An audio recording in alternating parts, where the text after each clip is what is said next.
হরে কৃষ্ণ।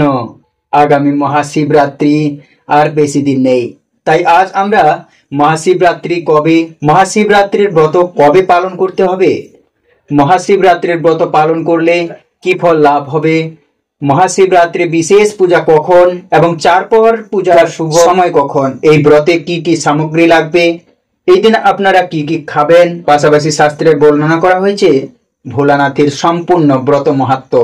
আজকের এই পর্বে আমরা সেই প্রসঙ্গে জানার চেষ্টা করব।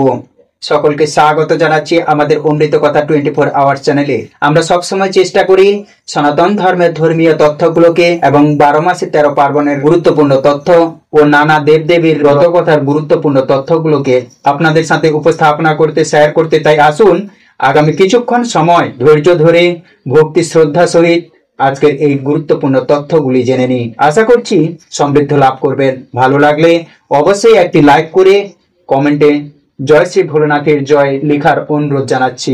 মহাশিবরাত্রির এই দিন সকাল থেকে রাত পর্যন্ত শিব পুজোর বিশেষ নিয়ম রয়েছে। চার প্রহরে রাত্রি জাগরণ করে অনেকে মহাশিবরাত্রির ব্রত ও পূজা সম্পন্ন করে থাকেন। এই চার প্রহরের এই মহাশিবরাত্রির পূজা কিভাবে করবেন, ঘরে চার প্রহর পূজা কিভাবে করবেন, মহাশিবরাত্রির পূজা মন্ত্র কি, এখন সকল বিস্তারিত জানানোর চেষ্টা করব। তো আজকে কিভাবে চার প্রহরের 4 বার পুজো সম্পন্ন করতে হয় সেই বিষয়ে জানানোর চেষ্টা করব। বছরের দ্বাদশ মাসের মধ্যে একটা অন্যতম গুরুত্বপূর্ণ মাস হচ্ছে এই ফাল্গুন মাস। এই মাসেই কিন্তু মহাশিবরাত্রি রয়েছে। যারা ভালো স্বামী প্রাপ্ত করতে চায়, যে সমস্ত মায়েরা, তাদের উচিত এই শিবরাত্রি ব্রত ভক্তি এবং শ্রদ্ধার সহিত পালন করা। কেননা প্রভু শিবের কৃপা হলে সে ব্যক্তি ইহজগতে সুখ শান্তি সমৃদ্ধিতে বসবাস করতে পারে এবং তার মুক্তি লাভ হয়ে থাকে। তাই সে যে ধর্মেরই হোক না কেন, যে ধরনের উপাসক হোক না কেন, সকলেরই উচিত এই শিবরাত্রি ব্রত ভক্তি করে পালন করা। মহাদেব তিনি এমনই একজন দেবতা, দেবাদিদেব মহাদেব, যিনি না ভগবান না জীব, যার মধ্যবর্তী অবস্থান, তাই তিনি শিব।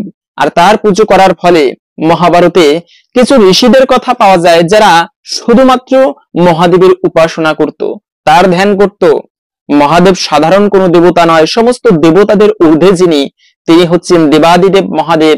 কাল হচ্ছে মৃত্যুদেব, সেই কালেরও যিনি কাল, তিনি হচ্ছেন কিন্তু মহাকাল। আর সেই মহাদেবের উপাসনা করেছিল কিন্তু ত্রিভুবনজয়ী রাবণ।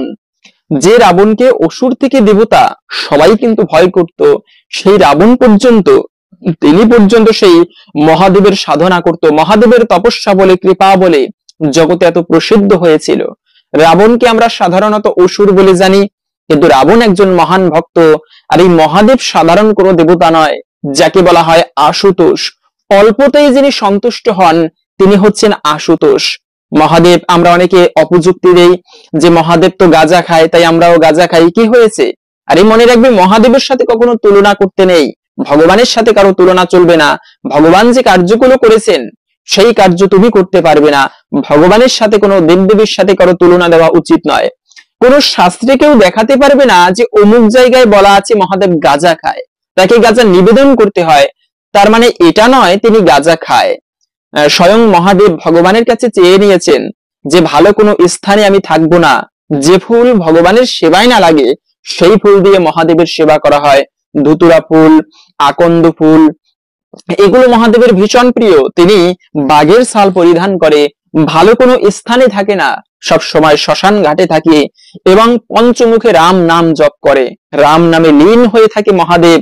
সেই মহাদেব, মা পার্বতী একবার তাকে মহাদেবকে বলেছিল, প্রভু যে তুমি একটা কাজ করো, কি আমরা তো সব সময় শ্মশানে তুমি থাকো, আমাদের থাকার জন্য ভালো কোনো ব্যবস্থা নেই, তুমি একটা স্বর্ণপুরী করো, একটা বিশাল স্বর্ণের রাজ্য করো। কেননা তুমি চাইলে সমস্ত দেবতাদের থেকে তোমার ঐশ্বর্য বেশি, অপার। মনে রাখবে, আব্রহ্ম ভুবনাথ লোকা প্রণর আবর্তীর অর্জুনা। জগতে তুমি যেখানেই যাবে, সেই স্বর্গে যাও বা ব্রহ্মলোকে যাও, তোমাকে আবার এই জগতে জন্মগ্রহণ করতে হবে। তাই তো গীতার মধ্যে বলা আছে, আব্রহ্ম ভুবনাথ লোকা পুনর আবর্তীন অর্জুনা। ব্রহ্মলোকে গেলেও আবার জন্মগ্রহণ করতে হয়, এই জগতের চক্রে আবার আবদ্ধিত হতে হয়। কিন্তু যদি কোনো ব্যক্তি মহাদেবের উপাসনা করে, সেই মহাদেবের লোকে নিত্য, সেখানে গেলে আর জন্ম মৃত্যু জরা ব্যাধি নেই। ঠিক যেরকম বৈকুণ্ঠ লোক নিত্য, মহাদেবের বা শিবলোকও কিন্তু নিত্য বলা হয়েছে শাস্ত্রে। তাই এই মহাদেব একমাত্র তিনি মুক্তি দান করতে পারে ভগবানের পরে। অন্য কোনো দেবদেবের সাধ্য নেই কেউকে মুক্তি দিতে পারে যা মহাদেব পারে। তাই মহাদেবের সাধনা করা এটি খুবই উত্তম এবং সৌভাগ্যের বলা হয়েছে। তাই সেই মহাদেব মা পার্বতী মহাদেবকে বলেছে, প্রভু তুমি একটা স্বর্ণের বিশাল মানে বিশাল রাজ্য করো। তো মহাদেব মা পার্বতীর অনুরোধে বিশাল একটা স্বর্ণের রাজ্য করলো। একটা সুন্দর দ্বীপের উপরে, সমুদ্রের মধ্যে একটা দ্বীপ, সেখানে একটা স্বর্ণ রাজ্য করলো। এরপরে মহাদেব ওই যে গৃহে প্রবেশ অনুষ্ঠান করতে হয়, গৃহে প্রবেশ করার পূর্বে এত বড় রাজ্য করেছে, এত বড় স্বর্ণ বিশাল করে প্রাসাদ করেছে, সেখানে গৃহে প্রবেশ করবে। মহাদেব তখন ওরকম গৃহে প্রবেশ অনুষ্ঠানের আয়োজন করেছেন, সমস্ত দেব দেবীদের নিমন্ত্রণ করেছেন। সেখানে যে ব্রাহ্মণ পৌরোহিত্য করবে সেই ব্রাহ্মণের স্ত্রী ছিল, তিনি খুবই কুটিলতা সম্পন্ন, ব্রাহ্মণ ছিল সরল মনা। তো ব্রাহ্মণ যখন চলে আসতেছিল সেই গৃহে প্রবেশ অনুষ্ঠান করার জন্য, তার স্ত্রী বলল, কোথায় যাচ্ছ? বলে, মহাদেবের বাড়িতে আজকে আমরা সেই গৃহে প্রবেশ অনুষ্ঠানে যজ্ঞ করাতে যাচ্ছি। বলল, দেখো তুমি যজ্ঞ করানোর শেষে মহাদেব যখন প্রসন্ন হয়ে বলবে তুমি কি চাও দক্ষিণা স্বরূপ, তখন তুমি বলবে এই স্বর্ণপুরী আমি চাই। মহাদেব হচ্ছে আশুতোষ, তিনি তোমাকে অবশ্যই দান করবে। তো তার স্বামী অনেক বারণ করলো, কিন্তু স্ত্রীর জোরাজোরিতে শেষ পর্যন্ত রাজি হতে বাধ্য হলো। এভাবে করে সেই ব্রাহ্মণ রাজি হলো, যজ্ঞ করানো শেষ, ধর্মানুষ্ঠান শেষ। সবশেষে মহাদেব বলল, ব্রাহ্মণ তোমার এই সুন্দর যাগযজ্ঞে আমি প্রসন্ন হয়েছি, তুমি দক্ষিণা স্বরূপ কি চাও? সেই ব্রাহ্মণ বলল যে প্রভু আমি এই স্বর্ণপুরী চাই। এটা শুনেই তো মহাদেব তথাস্তু বলে দিল, কেন মহাদেব তিনি হচ্ছেন সন্তুষ্ট ব্যক্তি, সদা প্রসন্ন, তিনি তথাস্তু বলল। কিন্তু পাশে বসা ছিল মা পার্বতী, তিনি অবাক হয়ে গেল, আরে এই স্বর্ণপুরী করেছে আমাদের জন্য, আমি হচ্ছে পার্বতী, সমস্ত দেবীদের ঊর্ধ্বে আমার স্থান, আমাদের জন্য স্বর্ণপুরী করেছে, আর তুমি চেয়ে নিলে কোন সাহসে? আমার স্বামী না হয় তিনি মন ভোলা, তিনি যে কোনো সময় যাকে যা ইচ্ছা দিতে পারে, কিন্তু তুমি কোন সাহসে চাইতে পারলে দক্ষিণা স্বরূপ এত স্বর্ণপুরী? তাই মা পার্বতী বললেন, নিচ্ছদ ব্রাহ্মণ এটি দক্ষিণা স্বরূপ, তবে এই রাজ্য তুমিও ভোগ করতে পারবে না, তা এই শিবের অংশই এই রাজ্য ছিনিয়ে নেবে। তাই সেই মহাদেব যে রাজ্য করেছিল সেটা ছিল কিন্তু সেই স্বর্ণলঙ্কা, যাকে এখন শ্রীলঙ্কা বলা হয়। সেই স্বর্ণলঙ্কায় বিশাল সোনার প্রাসাদ করেছিল, স্বর্ণের প্রাসাদ। এবং সেই ব্রাহ্মণের থেকে তখন রাবণ যুদ্ধ করে সেই প্রাসাদ ছিনিয়ে নিয়েছিল। তারপরে সেখানে রাবণের বসতি করেছিল, রাবণও তা ভোগ করতে পারলো না। প্রভু শিবের অংশ বা অবতার হচ্ছে কিন্তু হনুমান, সেই হনুমান স্বর্ণলঙ্কাকে জ্বালিয়ে ভস্ম করে দিল। তাই বলার উদ্দেশ্য হচ্ছে সেই মহাদেব যার কৃপা হলে ব্যক্তি ইহজগতে ধনৈশ্বর্যে পরিপূর্ণভাবে সমৃদ্ধভাবে বসবাস করতে পারে এবং অন্তিমে মুক্তি লাভ হয়ে থাকে। তাই মহাদেবের সাধনা যারা করে এরা জগতে সত্যি খুবই ভাগ্যবান ব্যক্তি। তাই আপনারা এই মহাদেবের সেই যে শিবরাত্রি তা পড়েছে, এই দুদিন মহাশিবরাত্রি পালন করতে হবে। বাংলায় 13ই ফাল্গুন 1431 বঙ্গাব্দ, 26শে ফেব্রুয়ারি 2025 সাল বুধবার, এবং পালন করতে হবে 14ই ফাল্গুন 1431 বঙ্গাব্দ, 27শে ফেব্রুয়ারি 2025 সাল বৃহস্পতিবার পর্যন্ত।